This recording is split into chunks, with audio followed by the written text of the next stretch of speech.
Bismillahirrahmanirrahim. Bismillahirrahmanirrahim. Assalamualaikum warahmatullahi wabarakatuh. Alhamdulillahi rabbil alamin. Wassalatu wassalamu ala nabiyyina wa sayyidina Muhammadin wa ala alihi wa sahbihi wa dhurriyyatihi wa ummatihi ila yaumiddin wa ba'd.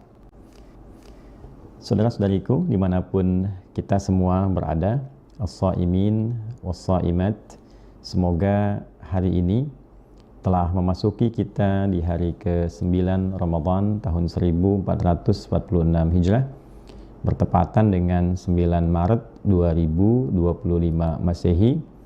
Semoga kita semua senantiasa dirahmati, diberkahi, dan dibimbing oleh Allah Subhanahu wa Ta'ala dalam menjalani aktivitas kehidupan kita. Dan setidaknya mudah-mudahan seluruh rangkaian ibadah kita, puasa kita, sholat kita, tilawah Al-Quran kita diterima oleh Allah Subhanahu wa Ta'ala, yang dengan penerimaan itu semoga Allah berkenan mengabulkan doa-doa kita dan merubah kehidupan kita menjadi lebih baik dari hari-hari sebelumnya.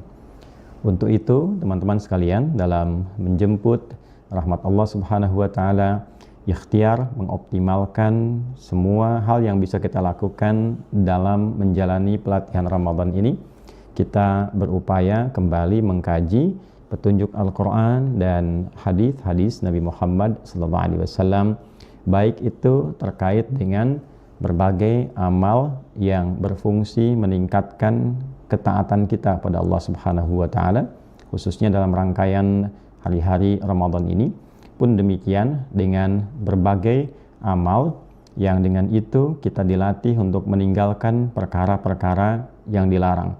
Bila yang pertama meningkatkan taat, maka yang kedua mencoba untuk menjauhi maksiat. Nah, dalam rangka menjauhi maksiat ini penting juga kita mengetahui sumber dari datangnya maksiat ini, seperti apa kemudian maksiat ini bisa hadir dalam kehidupan kita. Nah, salah satunya itu yang menjadi topik pembahasan, dan bagaimana keistimewaan Ramadan yang bisa mengurai itu semua. Teman-teman sekalian, seperti dijelaskan di banyak ayat di dalam Al-Quran, termasuk penjelasan dari Nabi SAW, di antara sumber maksiat yang seringkali muncul dari perilaku, dari diri setiap manusia adalah hasil provokasi setan yang diikuti. Dan iblis telah berjanji, diabadikan pula janji ini dalam Al-Quran sebagai pengingat bagi anak cucu Adam, bahwa ia setelah iri, dengki terhadap Adam alaihissalam dan berupaya menggagalkan misi Adam alaihissalam, bahkan pertama kali ketika kedengkian itu hadir, diwujudkan dalam bentuk menggoda, memprovokasi Adam dan pasangan beliau Hawa alaihissalam untuk bisa gagal dalam menjalankan pesan misi kebaikan yang telah Allah siapkan untuk keduanya saat keduanya berada di dalam surga sebagai tempat atau miniatur sementara sebelum turun ke bumi dalam bertugas sebagai khalifah di muka bumi. Maka di Al-Quran surah kedua Al-Baqarah misalnya di ayat ke-36 Allah menegaskan fa'azallahuma syaitanu anha fa'akhrajahuma mimma kana fi. Setan memplesetkan, setan memprovokasi, menggoda, berusaha menjatuhkan dan menggagalkan tugas mulia Adam alaihissalam itu dalam menjaga perintah Allah Subhanahu wa Ta'ala, mengerjakan perintahnya, menjauhi larangan Allah Subhanahu wa Ta'ala. Maka diplesetkan keduanya, Adam dan Hawa, tergoda, sehingga dengan itu hadirlah kemudian sifat dan sikap yang tidak diperkenankan sebelumnya. Dan tentu itu juga ada hikmahnya. Ya, sekali lagi tentu itu ada hikmahnya. Diizinkan demikian nanti untuk memberikan kepada anak cucunya pengingat bahwa beginilah cara setan menggoda, begini provokasinya, begini langkahnya, begini khutwahnya, ya, dijamakkan menjadi khutwat nantinya. Yang dengan itu kita bisa mengenal dan menghindarinya. Nah, khusus untuk Ramadan, kajian kali ini ada bagian yang sangat menarik ketika Nabi SAW menyampaikan di dalam keterangan-keterangan hadis beliau, dan kemudian hadis-hadis ini didokumentasikan oleh para ulama-ulama sehingga hadir dalam kitab-kitab hadis. Di Al-Bukhari misalnya nomor hadis 3277, kemudian di hadis riwayat Imam Muslim nomor hadis 1079, dan demikian pula di dalam Sunan An-Nasa'i nomor hadis 2100 yang seluruh sanadnya tersambung pada sahabat mulia Abu Hurairah radhiyallahu taala anhu. Jadi kalau kita urutkan seperti pernah di awal kesempatan saya sampaikan dari Nabi sallallahu alaihi wasallam, kemudian Nabi sampaikan di kalangan sahabat, ya, ditangkap oleh di antaranya sahabat Abu Hurairah radhiyallahu taala anhu, disampaikan pada generasi setelahnya sampai kemudian tiba di era Imam Al-Bukhari, didokumentasikan itu dalam bentuk tulisan yang dikodifikasikan, kemudian juga muridnya Imam Muslim mengkodifikasikan itu dan dilanjutkan juga oleh Imam An-Nasa'i dalam kitab sunannya, sehingga kitab-kitab itu kemudian diteruskan oleh para ulama setelahnya, diajarkan pada generasi setelahnya, dicetak sampai sekarang hadir kitabnya bersama kita dan kita bisa akses itu untuk dipelajari. Ini keindahan dalam Islam yang menunjukkan validitas, kebenaran, orisinalitas, kemurnian ajaran ini yang tidak bisa direka-reka, bahkan juga ini yang menjadikan ajaran ini terjaga sampai kapanpun kita hingga kembali kepada Allah Subhanahu wa Ta'ala. Nah, apa bunyi hadis terkait dengan keistimewaan Ramadan? Pembahasan kita saat ini adalah tentang keistimewaan Ramadan yang terkait erat dengan provokasi setan, bagaimana Ramadan itu mengandung keistimewaan yang bisa menghentikan provokasi setan atau godaan-godaan setan. Nanti di edisi yang berikutnya kita akan mempelajari, ya, setan itu siapa, cara kerjanya bagaimana, sehingga dengan mengenali itu semua kita juga bisa melakukan langkah preventif. Nah, saat ini kita kenali dulu keistimewaan Ramadan yang terkait dengan pencegahan provokasi dari setan. Kita bacakan hadisnya. Qala Rasulullah sallallahu alaihi wasallam, saya langsung ke hadis nabinya untuk mempersingkat waktu. Idza jaa Ramadhanu. Dalam riwayat lain, idza dakhala Ramadhanu futtihat abwabul jannati. Di riwayat lain, futtihat abwabus samai wa ghulliqat abwabu jahannam wa sulsilatis syayatin. Dalam satu riwayat, wa suffidatis syayatin. Baik. Idza jaa Ramadhanu, apabila Ramadan tiba. Di riwayat yang melengkapi ini juga idza dakhala Ramadan, apabila telah masuk awal Ramadan. Nah, ini riwayat ini penting saya tampilkan dari beragam versi yang ada. Ya, beragam versi itu artinya begini, bukan berarti beda-beda, bukan. Ya, tapi nanti ada yang mendengar dari Nabi, kan, sekelompok demikian, sekelompok ini demikian, dan kalimat-kalimat ini saling menguatkan secara tafsir. Itu poinnya. Futtihat abwabul jannati, maka dibukakanlah kemudian pintu-pintu surga di bulan Ramadan. Wa ghulliqat abwabu jahannam, dan ditutup pintu-pintu neraka. Wa sulsilatis syayatin, ay wa suffidatis syayatin, dan para setan itu diikat, dibelenggu. Rawahul Bukhari wa Muslim, diriwayatkan oleh Imam Al-Bukhari, Imam Muslim, demikian juga Imam An-Nasa'i rahimahumullahu jami'an. Semoga Allah memberikan rahmat tertinggi, karunia yang besar untuk para ulama-ulama dan imam-imam hadis dimaksud.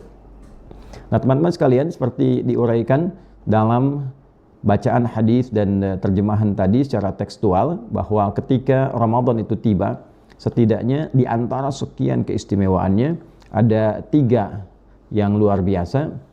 Yang pertama, dibentangkan, dibukakan pintu-pintu surga. Yang kedua, ditutupnya pintu-pintu neraka. Dan yang ketiga, diikatnya, dibelenggunya para setan. Pertama, bagaimana memahami hadis ini? Apakah hadis ini kita baca secara tekstual pemahamannya, atau ada pendekatan kontekstual, ya, dalam arti yang ditampilkan ini bahasanya bahasa kiasan, bahasa majaz kalau dalam bahasa Arab. Karena banyak sekali kita temukan termasuk di dalam Al-Quran, dalam hadis-hadis Nabi SAW, saking tingginya bahasa Al-Quran ini, saking tingginya bahasa hadis-hadis Nabi SAW yang menjelaskan kandungan Al-Quran ini, maka digunakan pula uslub, gaya bahasa yang tinggi. Ya, karena di zaman itu, di era itu, orang-orang Arab terkenal memiliki gaya bahasa yang cukup tinggi, uslubnya tinggi, dan unggul dalam dunia sastra. Ya, sehingga Al-Quran pun ketika diturunkan berada dalam posisi yang tertinggi dari susunan katanya, dari gramatikalnya, dari keindahan bahasanya, sehingga para pakar bahasa pada masa itu tak ada yang mampu menandingi ketinggian Al-Quran, saking indahnya. Ya, dan kelak kemudian menjadi patokan gramatikal dalam bahasa Arab. Jadi gramatikal bahasa Arab di nahwu, di saraf dan turunan-turunannya, bahkan di balaghah pembelajarannya dari ma'ani, bayan, kemudian badi', itu mengambil patokan, menjadikan Al-Quran sebagai acuan ya dalam merumuskan kaidah-kaidah bahasa Arab, saking fasih dan tingginya. Dan ini sudah sepakat kalangan ahli bahasa, apalagi dari kalangan para ulama dan cendekiawan. Ini bagian pertama dulu yang penting kita ketahui. Nah, terlepas dari itu semua, teman-teman sekalian, dalam penafsiran ini ada kalangan tekstual. Ya, kalangan tekstual ini melihat zahir teksnya. Bagaimana teks itu disampaikan, demikianlah diterjemahkan apa adanya. Ya, idza jaa ramadhanu, apabila Ramadan tiba. Idza dakhala Ramadan, apabila masuk awal Ramadan. Ya kan? Futtihat abwabul jannati, pintu-pintu surga dibuka. Ya demikian, dibuka saja pintu-pintu surga itu. Ya seperti apa keadaannya? Wallahu a'lam. Terbuka pintu-pintu surga, ya kan? Sebagai motivasi kepada kita bahwa rahmat Allah dibentangkan.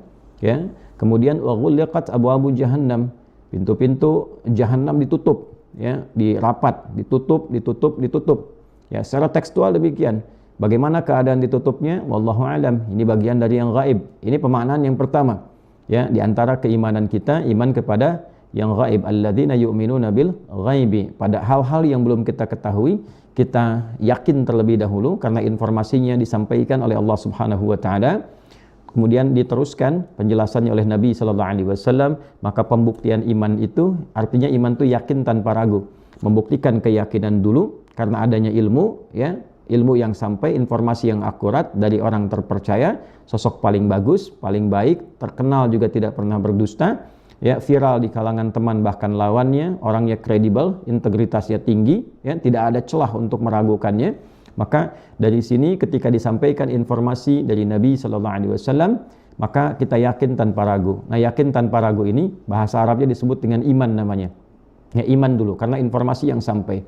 Keyakinan yang dihasilkan dari pengetahuan otentik yang valid sehingga dengan itu kita merasa yakin, itu disebut dengan ilmu yakin namanya. Ilmu yakin.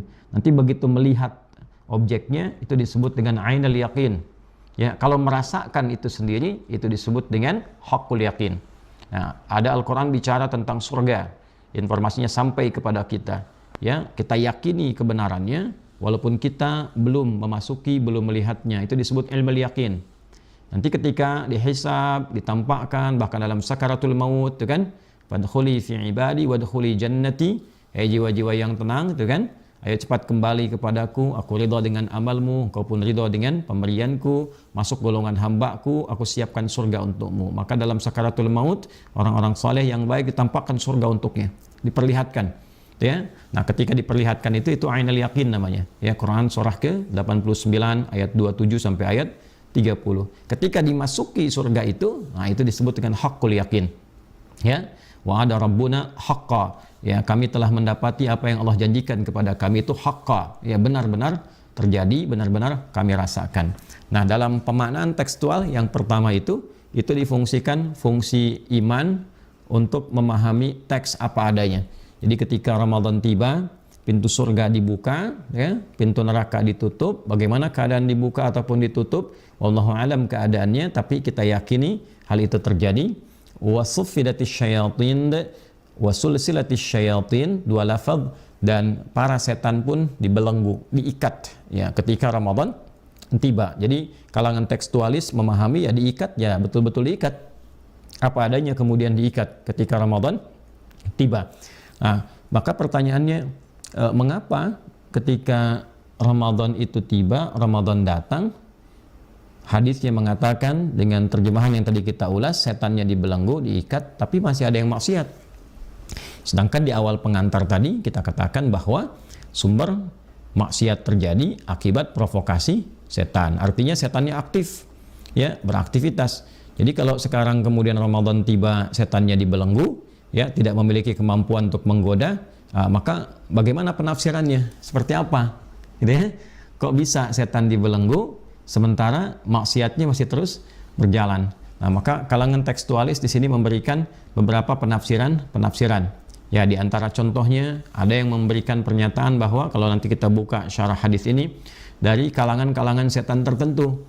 Ya, jadi ada beragam jenis setan. Kalau kita ngaji lagi lebih dalam nanti di antara setan-setan yang paling aktif itu ada 9 jenis, gitu kan? Ada setan di rumah tangga, ada setan yang bahkan bertugas di masjid, ada setan yang berdinas di lingkungan pasar-pasar, gitu kan?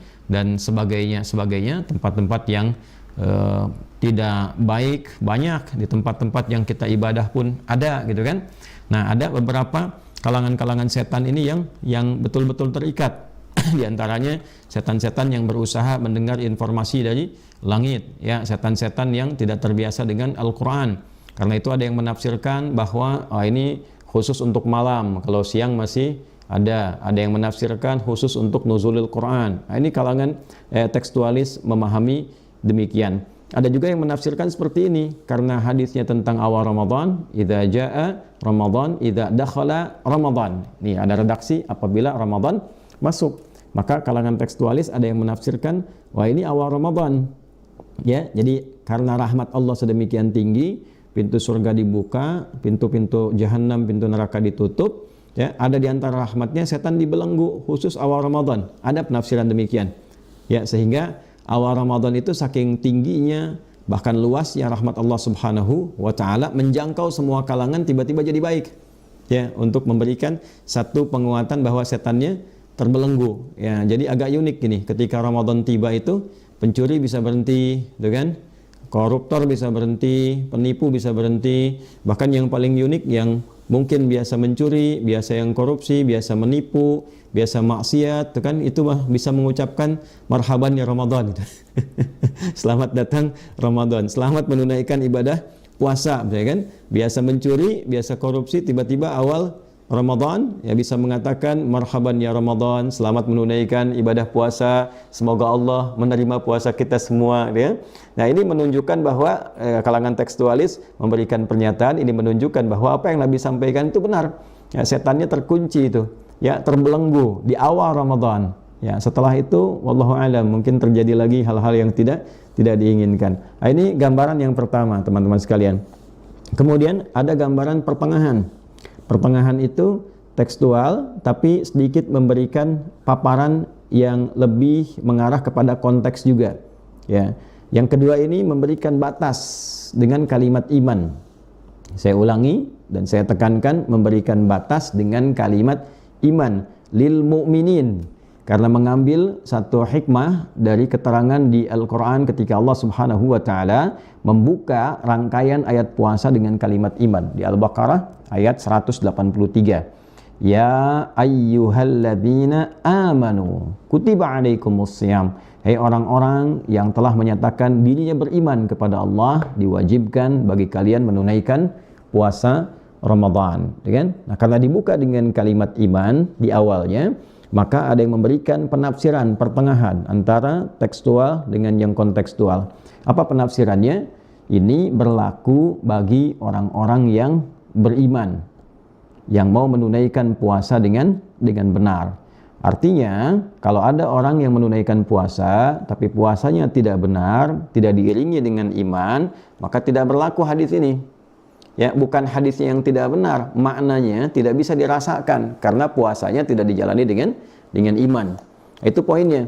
Ya, jadi ketika Nabi SAW menjelaskan dalam hadis lain, misalnya di Al-Bukhari nomor hadis yang ke-38, juga nomor hadis yang ke-2014 dari sahabat Abu Hurairah radhiyallahu taala anhu, dari Nabi SAW ketika beliau menyampaikan man shoma ramadhana imanan wahtisaban. Nah, ini ada keselarasan makna di sini. Ya, siapapun yang menunaikan puasa Ramadan dengan keimanan, artinya karena Allah, ya, kalau sudah iman sudah pasti, ya, dia kerjakan karena Allah dan dia hindari maksiat. Karena iman itu tidak akan pernah mengantarkan pada maksiat. Nabi SAW pernah bersabda dalam hadis yang lain, la yasriqul mu'min 'indama yasriqu fahuwa mu'min. Tidak mungkin orang yang punya iman itu mencuri, menipu, korupsi, ya, kalau ada iman dalam dirinya. Ketika dia akan melakukan perbuatan dimaksud, imannya akan mencegahnya. Ya, ketika terfikir, iman akan menghambatnya. Jadi nggak mungkin ada koruptor yang masih ada iman dalam dirinya ketika dia korupsi, itu nggak mungkin. Ya, nah ada penipu, ada pezina, ada perampok ketika melakukan itu, ya ada iman dalam dirinya. Artinya imannya bermasalah, gitu kan? Wahtisaban, dan dia kerjakan ikhlas karena Allah untuk mengevaluasi dirinya. Ghufira lahu ma taqaddama min dzambi. Orang-orang demikian berpotensi diampuni seluruh dosa-dosanya. Jadi orang yang pengen diampuni itu kan meninggalkan maksiat, menghindari maksiat. Nah, jalan untuk mendapatkan kekuatan menghindari maksiat itu diantaranya dengan menunaikan puasa. Karena itulah ayat puasa dibuka dengan kata iman. Ya ayyuhalladzina amanu. Di hadis ditafsir dengan iman. Man shoma ramadhana imanan wahtisaba. Jadi orang-orang yang puasanya benar, dia berupaya menunaikan puasa dengan imannya untuk menghindari dosa, bahkan supaya dosanya digugurkan.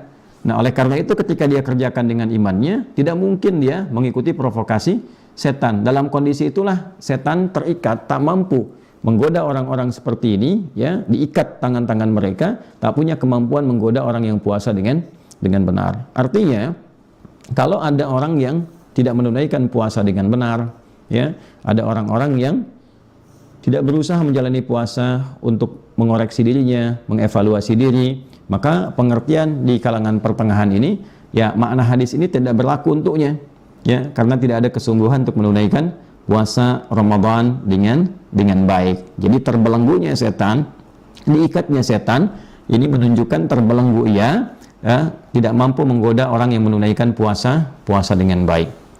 Nah, teman-teman sekalian, pada penafsiran ketiga, nah ini yang kontekstual, yang memahami konteksnya apa ini. Secara lafaz begini, dikaji, oh arahnya ke sini, konteksnya seperti ini.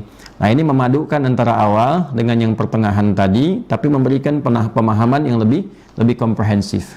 Nah, teman-teman sekalian, ini membahas yang pertama dari fungsi puasa dulu. Ya, jadi fungsi puasa itu kalau kita uraikan di Kitabus Shaum saja, Imam Al-Bukhari itu sampai menampilkan kurang lebih 121 hadis, 69 subtopik dalam tema Kitabus Shaum, ya, di halaman 280 kitab kami, di topik yang ke-30. Topik 30 Kitabus Shaum, kemudian ada subtopiknya 69 kurang lebih, kemudian ada hadisnya 121. Nah, kalau kita kumpulkan rangkaian hadis-hadis ini, sesungguhnya di dalamnya ada pembinaan, penguatan pada seluruh bagian kehidupan tubuh kita. Ya, ada pembinaan terhadap rohani, rohiyah kita, ada pembinaan terhadap aspek intelektual, karakter intelektual di akal kita, aklani, ada pembinaan terhadap karakter kinerja di fisik kita, jasmani. Jadi semua ini dibina. Bagaimana menggunakan fungsinya dengan benar, rohnya benar, akalnya sehat, fisiknya juga kuat. Nah, dalam konteks ini juga dipandu supaya menghindari hal-hal yang melemahkan dari sifat maksiat. Artinya, yang ini ditingkatkan daya positifnya, taat, kemudian pada saat yang bersamaan dicegah supaya tidak terjebak pada sisi yang negatif, yaitu maksiatnya. Nah, dalam pelatihan Ramadan ini, tiga-tiganya diaktifkan ini, ya, baik fisik, jasmani, aklani, kadar intelektualnya, ya, karena itu fisik kita terus, ya, berlatih meningkatkan ibadah, amal soleh, dari mulai yang fisikal langsung seperti sholat, itu kan, yang lisan banyak zikir, baca Quran, yang harta intelektual banyak kultum di masjid-masjid, banyak kajian, banyak pembahasan, tanpa sadar itu, ya, tanpa sadar. Artinya hadis-hadis yang ditampilkan itu betul-betul wujud dalam praktek kehidupan kita, fitrah kita tergerakkan dengan itu, ya. Ini menunjukkan kebenaran Islam, kita bertuhan ini, ya, dengan sendirinya banyak kajian di mana-mana. Artinya ini benar apa yang disampaikan Quran. Apa yang ditegaskan hadis itu betul, ya, valid. Kalau sudah seperti ini tanda kebenaran agama. Harusnya kita terdorong untuk betul-betul bertuhan, kembalikan kepada Allah Subhanahu wa taala. Kemudian mengisi kebutuhan spiritual. Secara singkatnya apa kaitan ini dengan konteks ayat dan hadis yang kita bacakan khususnya tadi? Nah, teman-teman sekalian, karena dengan pelatihan ini dia terlatih meningkatkan ketaatan dan berusaha mencegah maksiat. Jadi ketika dia tunaikan puasa, dia tunaikan dengan imannya, perbaiki dirinya, tunaikan dengan ihtisab, evaluasi fisiknya, evaluasi akalnya, dan dia komitmen untuk mengerjakan yang baik-baik. Ya, makanya di hadis yang pernah kita kaji di pertemuan yang lalu, ya, di antara keutamaan puasa itu subtopik yang kedua ketika Nabi menyampaikan dalam hadis yang kita terima juga dari sahabat Abu Hurairah radhiyallahu taala anhu. Nabi mengatakan as-siyamu junnatun. Itu poinnya. Puasa itu kalau benar dikerjakan, dia akan membangun perisai dalam diri kita untuk mencegah segala perbuatan yang negatif, yang maksiat. Ya, fala yarfuth wala yajhal. Kan ketika puasa itu, ketika perisainya sudah didapatkan dalam dirinya, maka dia bisa mengontrol diri. Dia tidak berkata yang kotor, dia tidak bertindak yang tidak pantas. Janganlah engkau berkata kotor, jangan bertindak yang tidak pantas. Itu kan latihannya. Ya, tahan kata yang tidak baik, jangan lakukan yang tak pantas, pikiran arahkan pada yang baik. Ketika sudah terbiasa, muncul perisai, yang buruk-buruk hilang dengan sendirinya.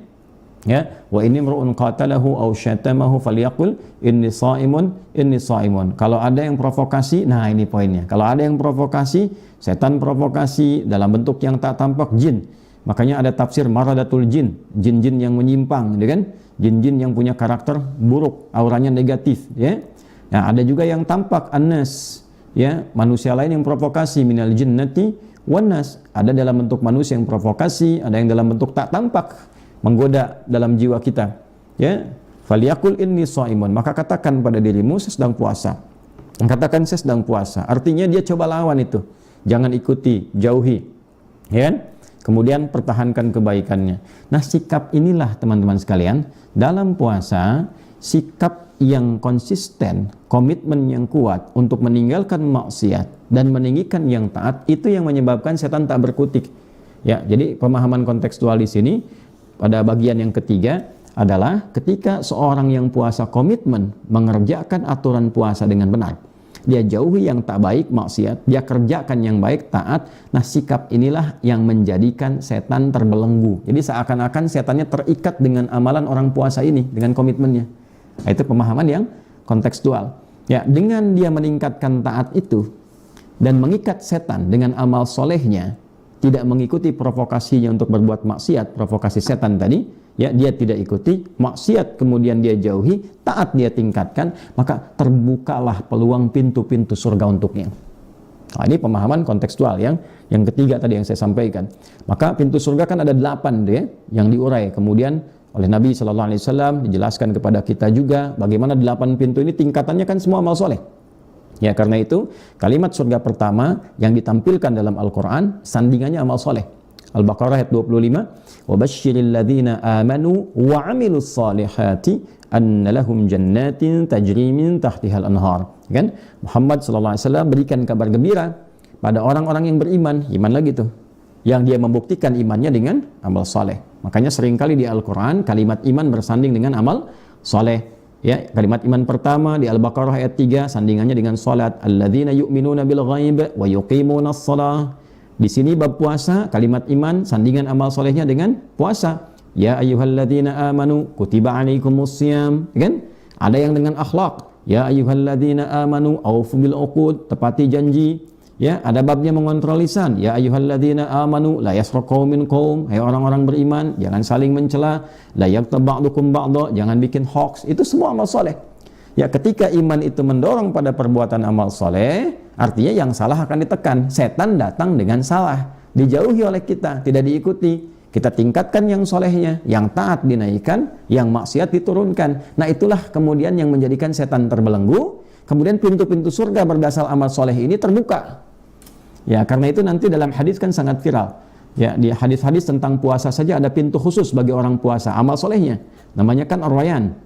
Ya, kalau kita ngaji nanti kitabus shaum kita akan temukan ya bab ar-rayyan, ya, bab pintu khusus untuk orang puasa namanya ar-rayyan. Inna fil jannati baban yuqalu ar-rayyan. Kata Nabi sallallahu alaihi wasallam, di dalam surga nanti ada pintu khusus disebut namanya ar-rayyan, la yadkhuluhu illa shaimun, ya. Tidak akan masuk lewat pintu ini kecuali ahli puasa. Fanadal munadi atau kama qala sallallahu alaihi wasallam, aina shaimun, aina shaimun. Maka penjaga pintunya kemudian mulai memanggil di yaumil hisab, mana ahli puasa, mana ahli puasa. Fa idza dakhaluhu ughliqa. Maka ketika sudah masuk ahli puasa ini ditutup pintunya. Ya, ada lagi babus sholah, pintu orang sholat. Ada babus sedekah, pintu orang sedekah, ya kan? Sampai sahabat Sayyidina Abu Bakar Siddiq radhiyallahu taala anhu bertanya pada Nabi sallallahu alaihi wasallam, "Ya Rasulullah, ya kan, apakah ada yang dipanggil lewat beragam pintu-pintu itu, semua pintu itu?" Nabi kemudian mendoakan, "Ya, aku bermohon pada Allah, kau bermohon supaya mudah-mudahan kau termasuk ada yang di dalamnya." Artinya ada orang-orang dipanggil lewat pintu-pintu itu, saking banyaknya amal solehnya. Dari situlah kemudian beliau Sayyidina Abu Bakar As-Siddiq radhiyallahu taala anhu membuat kurikulum amal soleh. Dalam sehari salat, dalam sehari ada baca Al-Qur'an, dalam sehari sedekah. Ya kan? Diurutkan berdasar pintu itu. Itu manajemen kehidupan tuh. Ya, bisa dalam sehari kita mau pintu surga yang mana ketika pulang. Ya, kita kan gunakan akal juga. Ya, jangan gunakan pendekatan-pendekatan yang tidak tepat. Kita kan yakin dengan iman akan pulang, meninggal, pindah tempat, gitu kan? Sehingga tidak ada istilah-istilah yang aneh-aneh lah. Ya, misalnya, oh ini tafsir eskatologis nih ya, ini masa lalu, masa kekinian tuh beda penafsiran. Mesti maju. Iya, maju di dunia. Setelah meninggalkan dunia kan lebih maju lagi. Ya, maju ke akhirat lagi. Artinya apa? Pemahamannya menyeluruh. Orang cerdas itu berpikir karena dia tahu dengan informasi yang valid akan mendiami tempat ini, tempat ini, tempat ini. Maka dia siapkan bekal. Nah, sekarang di dunia, setelah meninggal mau kemana? Berita baiknya di Al-Quran kita dikabari. Kalau meninggal, nanti transit di alam kubur. Persiapan bekalnya begini, ya kan? Kalau tidak yakin, nah silahkan tanggung resikonya. Ya, kalau yakin, kerjakan amalannya. Ya, kan tidak ada ruginya kita kerjakan amal, kan meninggal juga. Ya, kalau misalnya orang-orang mengatakan tidak terjadi, tidak ada ruginya. Dunia kita kerjakan, untuk alam kubur kita cari bekal, ya kan? Akhirat juga demikian. Setelah selesai dunia, waiting roomnya di barzakh alam kubur, pindah ke akhirat kan? Maka apa bekalnya? Apa yang kita siapkan? Nah, kita punya kebahagiaan, bersyukur kita, keterangannya jelas. Kalau kau meninggal begini, urutannya begini, dikubur begini, dibangkitkan begini, ayatnya jelas sekali. Tidak ada yang sejelas Quran mengurutkan itu. Ya, dan mustahil ada yang bisa meruntutkan itu dengan jelas, presisi tinggi, kecuali Allah yang menciptakan itu semua, Tuhan yang hak. Ya, kalau bukan Tuhan nggak bisa jabarkan itu. Ya, sosok Nabi Muhammad SAW, ya bukan Tuhan, nggak mungkin ya bisa menjelaskan itu semua. Belum pernah kemudian ada satu hal yang terjadi pada diri beliau mendapatkan pengetahuan ini dan itu, tercatat dalam sejarah. Ya, dalam sejarah beliau nggak pernah belajar, nggak pernah masuk sekolah, nggak ada guru, ya nggak ada kesempatan belajar membaca. Tiba-tiba bisa menyampaikan semua informasi ini. Wa ma yantiqu 'anil hawa in huwa illa wahyu yuha. Dan in huwa illa wahyu yuha. Ini wahyu semua. Wahyu itu artinya apa? Beritanya sumbernya dari Allah disampaikan. Bukan kebenaran ajaran Islam. Jadi balik lagi, gambaran pintu-pintu surga itu dibuka. Maksudnya orang puasa ini kan meningkatkan amal. Terbukalah dengan amalan ini, bekal dia pulang mau ngambil yang mana, sehingga terbuka peluang pintu surga. Mau cukup puasa aja, ya sudah aroyan. Saat puasa mau sedekah, ada peluang dipanggil oleh bab sedekah. Ya, saat puasa meningkatkan sholat, ada peluang dipanggil juga oleh pintu as-shalah. Jadi ketika di surga kemudian, ya dengan izin Allah, dengan rahmatnya kita diberikan kesempatan masuk, pintu-pintu semuanya manggil. Yang jaga manggil semua. Mana nih si fulan, mana ahli puasa, mana ahli sholat, manggil semua itu, dipanggil dari semua pintu. Jadi terangkai semua, keterangan nabinya ada, ayatnya ada, hadisnya ada, nyambung untuk keseluruhannya, tersinergi. Ini menunjukkan kebenaran risalah Nabi Muhammad sallallahu alaihi wasallam. Kemudian wa ghallaqat abwabu jahannam, pintu-pintu neraka tertutup bagi dia, tertutup. Kenapa? Karena saat puasa dia berlatih meninggalkan maksiat. Oleh karena itu peluang pintu jahanam tertutup, pintu neraka tertutup, enggak ada maksiatnya, bagaimana mau dibuka untuknya? Nah, ini pemahaman secara kontekstualnya. Jadi intinya apa? Hadis ini mengajak kepada kita, ayo perbaiki diri, evaluasi diri. Kita ini akan meninggal. Dunia ini tempatnya sementara. Ya, dunia ini tempat yang sementara, tempat meninggal. Ya, di sini kita meninggal, bukan tempat yang abadi.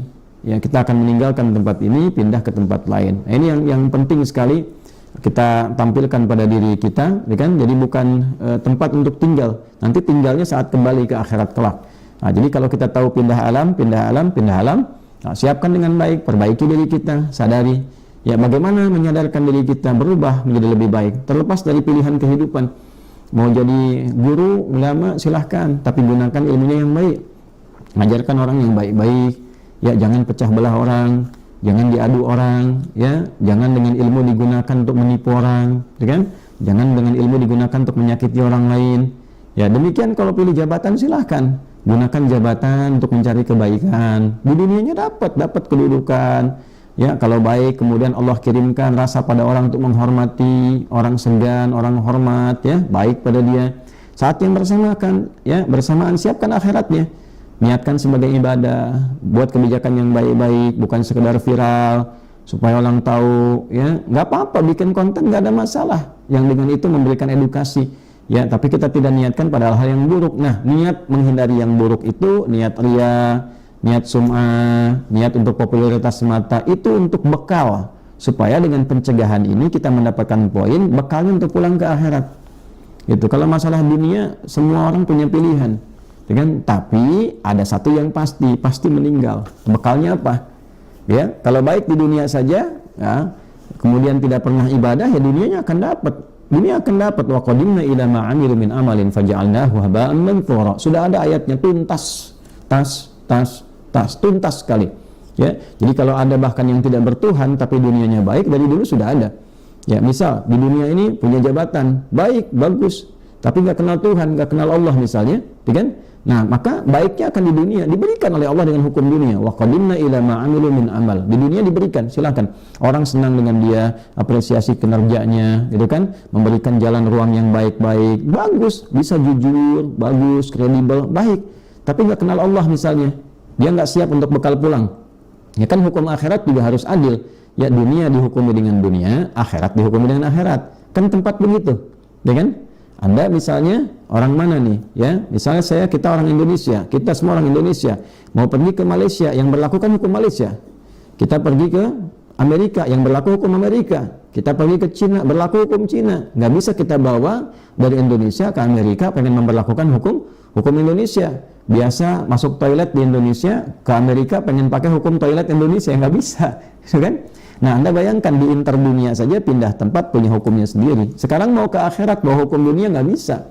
Ya, beda hukumnya. Alam kubur aja udah beda. Bekal yang dibawa nggak sama.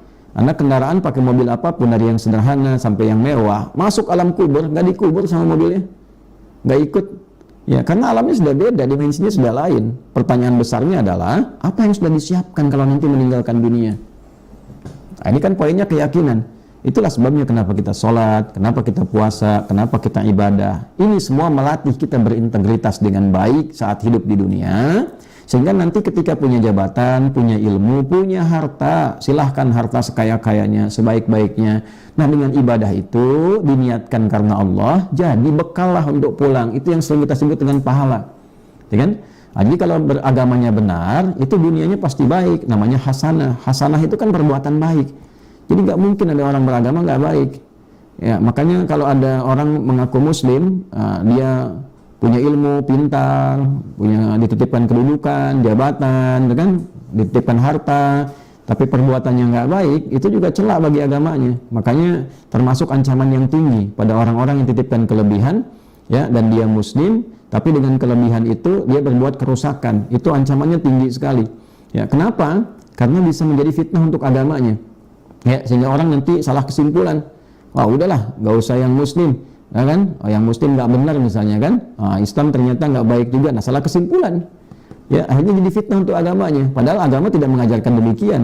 Justru dalam pembuktian sejarah orang-orang yang nggak baik, jahiliyah bahkan tingkat keburukan tertinggi, masuk Islam tuh pada jadi baik. Semua baik. Nah, jadi sekarang buktikan. Yang ulama, yang dosen, yang pengajar, ketika Anda muslim, buktikan Anda yang paling berintegritas, Anda yang paling tulus dalam mengajar. Tulus itu bukan kehilangan dunia, tapi tidak rakus dalam mencari dunia, ya kan? Yang pejabat, buktikan muslim, jangan menipu, jangan korupsi. Nanti yang kena fitnah agamanya. Banyak hadis-hadis nanti yang memberikan ancaman yang sangat luar biasa besar. Ya, termasuk para ulama misalnya, ya kiai, ustadz-ustadz itu. Kalau hanya mengajar demi kepentingan popularitas, mengajar demi kepentingan materi duniawi, gitu kan? Ya, na'udzubillah min dzalik, semoga Allah menjaga kita semua. Itu kalimatnya jelas. La yastamu raihatal jannah au an-naru. Di At-Tirmidzi itu jelas. Itu lebih layak masuk neraka aja, gitu kan? ya nggak akan cium bau surga, itu kan ancaman tinggi, itu extraordinary crime gitu ya, kejahatan yang tinggi, kriminal yang luar biasa buruk gitu kan. Nah ini yang paling bahaya, nampilkan bawa ajaran agama tapi membawa fitnah di dalamnya. Nah ini juga tidak baik. Demikian ketika dapat jabatan dan ada melekat Islam di dalamnya, berbuat yang tidak baik, ya korupsi misalnya, sehingga orang salah menyimpulkan, udahlah yang Islam kok nggak bagus juga. Nah ini kan salah, ini agamanya jadi celak. Ya, kaya juga begitu, ini digunakan pada yang tidak baik, salah juga. Nah, tapi kalau ada orang pun tidak beragama atau tidak kenal Allah, kan? Nah, kemudian baik dalam urusan dunia, misal gitu kan, misal baik dibalas oleh Allah, Allah tuh adil, dibalas di dunianya. Ya, tapi kita doakan supaya beriman, supaya kenal Allah. Kenapa? Sebab ketika pulang bukan hukum dunia yang dibawa, hukum akhirat. Nah, sekarang tinggal dicek aja, ayatnya banyak sekali. Allah perintahkan cari yang kau pertuhankan itu, silakan. Ya, yang Tuhannya alam semesta, silakan bertuhan pada alam semesta. Ketika meninggalkan alam itu kemana tuh? Yang tanggung jawab siapa? Ya kan? Ya, yang menciptakannya siapa? Kan hukum juga mengatakan demikian secara akal kan? Nggak mungkin tiba-tiba alam semesta wujud. Yang menciptakan siapa? Ya kan? Nah, kemudian juga sama dengan aspek-aspek yang lain, yang bertuhan, yang lain nanti semua akan mencari sampai terbukti kebenarannya. Nah, sekarang bagi kita orang Islam, puasa mengembalikan kita pada karakter yang positif. Secara spiritual, karakternya muncul, karakter moral namanya, dibimbing, punya integritas yang bagus. Jadi nggak mungkin lah kalau orang puasanya benar itu, latihan setelah puasa nggak mungkin terjebak pada tindakan kriminal itu, ya, mencuri, korupsi, merugikan, ya, merampok, membunuh dan sebagainya, itu nggak mungkin. Ya, dan di saat yang sama karunia Allah begitu luas. Yang pernah berdosa dipanggil semua. Wa idza sa'alaka ibadi, saya pernah sampaikan di tafsir penjelasan ini, pertemuan-pertemuan yang lalu, sampai dipanggil ibad. Kalau hambaku ingin kembali mendekat kepada Allah, kan, ingin taubat, ya, qul ya ibadiyalladzina asrafu ala anfusihim la taqnatu min rahmatillah. Sebanyak apapun dosamu, pernah salah, sekarang ingat, sadar, tobat sebelum meninggal. Tobat sebelum meninggal. Ya, silahkan kumpulkan ilmu seluas apapun, harta sebanyak apapun, jabatan silahkan cari sebanyak apapun, tapi akhirnya meninggal. Itu poinnya, ya kan? Pada akhirnya pulang. Nah, ketika meninggal itu artinya kan meninggalkan dunia, pindah kemana? Tanya bekalnya apa? Kan udah sering lihat, udah sering lewat kuburan, udah sering lihat orang meninggal, jenguk orang meninggal. Kan begitu dikuburkan dunianya nggak ikut, gitu kan? Bahkan yang ngantar pun pulang lagi. Ya, belum pernah rasanya kita lihat yang nangis-nangis di atas kuburan juga pengen ikut dikubur, kan itu juga nggak pernah tampak gitu ya. Nah, oleh karena itu kita kembalikan ke hadis tadi, Futtihat abwabul jannah. Banyak peluang kebaikan dibuka untuk kita supaya mencari bekal yang baik untuk pulang. Maka Ramadan ini momentum yang sangat bagus menata kembali, mengembalikan kembali diri kita pada yang baik-baik, ya, pada yang mulia sifatnya. Kemudian wa ghallaqat abwabu jahannam, pintu-pintu neraka ditutup karena kita tekad gak mau berbuat maksiat lagi. Sudah, sehingga tertutup itu. Wa suffilatis syayatin aw sulsilatis syayatin, setan dibelenggu. Ya, setan diikat karena tak mampu lagi menggoda. Terikat itu ada makna di dalamnya secara kontekstual dalam kiasannya, karena kita sudah komitmen mendekati Allah dengan kebaikan, mengabaikan provokasi setan, seakan-akan diikatlah setan itu dengan komitmen kita tadi. Nah, inilah 3 tafsir terkait hadis yang dimaksudkan.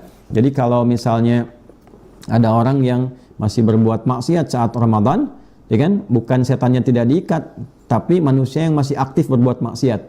Gitu ya. Allahnya sudah maha baik mengikat setan, manusianya malah yang buka setan itu sendiri. Nah, bahasa bebasnya kan begitu, supaya dia aktif lagi. Nah, jadi kalau puasanya benar, tarawih itu nggak ada yang ngilang sendal, apalagi yang ngilangin kotak infak gitu kan. Nah, jadi kalau di rumah Allah saja sudah berani mencuri, artinya ada sesuatu yang salah. Tapi kalau rakyat sudah berani masuk ke masjid mencuri, nah artinya ada sesuatu yang sudah nggak tepat di lingkungannya, gitu kan? Nah, itu mesti hati-hati. Kalau sudah rata dari sifat keburukan, dicek. Barangkali yang extraordinary crime itu sudah banyak menyebar, sehingga orang sudah lupa dengan taat, ya, banyak terjerumus pada maksiat. Extraordinary crime itu yang paling parah, itu mesti hati-hati. Ya, 1, zina dengan segala bentuknya, pornografi, porno aksi, LGBT. Coba cek tuh pemerintah di setiap bagian daerah-daerahnya. Ya, apalagi kalau sudah ada LGBT, itu bahaya itu bahaya. Ya, Trump aja setram-tramnya itu, ya, POTUS Amerika yang sekarang itu kan begitu dilantik langsung mengeluarkan, ya, 1 putusannya apa, melarang LGBT kan, ya, walaupun banyak protes ini itu dan seterusnya, tapi mengerti. Di Rusia juga sama, ya, di Rusia itu Putin seputin-putinnya itu masih melarang itu, Ya, masa di negara kita mayoritas muslim terbesar paham itu, ya kan? Dan di ajaran juga agama lain saya yakin juga menilai bahwa itu keliru, gitu kan? Nah, itu kalau udah banyak menyebar di mana-mana pasti penyakitnya melahirkan penyakit sosial. Hati-hati, itu penyakit sosial itu pasti itu, ya. Yang kedua apa? Judi. Judi itu mau online, mau onsite atau offline, mau macam-macam, itu penyakit sosial. Nah, sekarang pun harusnya dilihat tuh. Ya, saya juga heran juga ini. Ini kajian-kajian Islami, komennya banyak tuh, komen-komen buzzer yang judi itu masuk itu. Kok bisa ya? Nah, kan gampang itu patroli-patroli kepolisian cyber itu. Ya, telusuri aja itu, masa nggak bisa ditangkap gitu kan? Ya, ini kan lagi ceramah agama. Ada juga yang bagus, konten-konten yang lain. Tiba-tiba komen-komen judi itu masuk tuh. Ya, kampanye-kampanye judi itu kan bisa ditelusuri. Sistem kita kan udah canggih, masa nggak bisa ditangkap itu? Ya, hari ini ceramah, dihilangin satu, muncul yang lain. Besok ada lagi. Kan ada patroli itu. Ya, alat sadapnya sudah bagus, ya, alat untuk melacaknya sudah hebat, nggak mungkin ketahuan itu. Nah, kalau nggak ditertibkan penyakit sosial nanti, ujung-ujungnya rusak masyarakatnya, rusak, pasti rusak itu. Judi itu candu. Nanti kalau sudah seperti itu pengen minjam, muncul pinjol, nyambung lagi ke situ, ya. Nah, ini yang paling bahaya tuh. Nanti terikat dengan utang, lama-lama apa? Penyakit sosial muncul. Orang nyuri beras, orang nyuri ini hanya untuk judi, bahaya. Ya, terjebak di situ, rumah tangga nanti rusak tuh. Ya, ada yang istri bakar suaminya, ada yang suami nembak, ada anak bunuh ibunya dan sebagainya. Itu terjadi apa? Ini hal di antara tiga ini. Ya, yang pertama tadi saya sampaikan pornografi dan turunannya, pornografi, porno aksi, LGBT, zina namanya, fahsya namanya ya. Yang kedua judi, yang ketiga itu merasantika, minuman keras dan narkotika. Itu kalau sudah tiga-tiganya menyebar, khamar, bahasa Arabnya itu bahasa Qurannya khamar, yang merusak akal, dia yang merusak akal. Dulu ditafsirkan minuman keras saja. Ya, sekarang dikembangkan ya, obat-obatan terlarang dan sebagainya. Cek kalau itu sudah menyebar di mana-mana, itu pasti merusak, rusak generasinya, rusak masyarakatnya, rusak pola hidupnya. Nah, puasa memperbaiki itu semua. Puasa memperbaiki itu semua. Jadi kalau puasanya benar di setiap kita itu melatih karakter moralnya baik, secara pribadi baik, nanti akan ada kesadaran kolektif menyeluruh. Ya kan? Semua jadi baik lagi. Nah, dengan itulah kemudian setannya kita ikat, pintu neraka kemudian ditutup dengan amalan, dan pintu surga terbuka dengan kebaikan. Itulah gambaran tafsir secara komprehensif terkait dengan hadis yang disampaikan. Dan kembali pilihannya kepada kita semua, apakah mau jadi hamba yang benar atau tetap bertahan pada keburukan. Tapi pesan penting yang perlu kita kaji adalah, teman-teman sekalian, kita masih dapat kesempatan hidup sampai hari ini. Tidak sedikit sahabat kita yang dulu menemani, sekarang sudah tidak ada di samping kita. Dulu ikut bareng tarawih, sekarang sudah meninggal. Dulu ikut i'tikaf, sekarang sudah tidak ada. Ya kan? Dulu hadir membersamai olahraga, sekarang sudah pindah ke tempat lain. Ya kan? Wallahu a'lam keadaannya, kita sering doakan dalam kebaikan, tapi poinnya satu saat kita akan berada di posisi itu. Allah masih baik dan sangat baik dan tetap akan baik kepada kita sepanjang kita mau mendekat kepada Allah. Diberikanlah kesempatan Ramadan. Kalau dengan Ramadan tahun ini belum mampu kita punya tekad untuk memperbaiki diri, maka butuh Ramadan berapa kali lagi? Butuh Ramadan berapa kali lagi. Maka mudah-mudahan ini menjadi lahan koreksi kita untuk kebaikan. Apapun yang disampaikan pada hakikatnya adalah titipan supaya kita menjadi lebih baik. Pun bagi saya pribadi, berusaha dan berusaha. Ya, itu yang kita bisa lakukan, dan kita mendoakan, jangan menghukumi orang, kita doakan. Semua kita tetap dengan kacamata sayang. Apa yang diuraikan tadi bukan ingin menunjuk pada pihak-pihak tertentu ini dan itu, tidak, tapi karena rasa sayang kita mendoakan kepada Allah semoga sifat-sifat kurang baik ini dihempaskan dari dalam diri kita, mampu kita mengikat para setan itu sehingga kita menjadi pribadi yang lebih mulia di hadapan Allah Subhanahu wa taala. Teman-teman, selamat menunaikan ibadah siam Ramadan. Mohon dimaafkan banyak hal yang kurang, yang tidak tepat, mungkin yang salah diuraikan. Semoga Allah bisa memberikan petunjuk kepada kita dengan lebih baik untuk mengikuti petunjuk Nabi sallallahu alaihi wasallam. Terima kasih. Subhanakallahumma rabbana wa bihamdika nasyhadu an la ilaha illa anta nastaghfiruka wa natubu ilaik. Wa akhiru da'wana alhamdulillahi rabbil alamin. Assalamualaikum warahmatullahi wabarakatuh.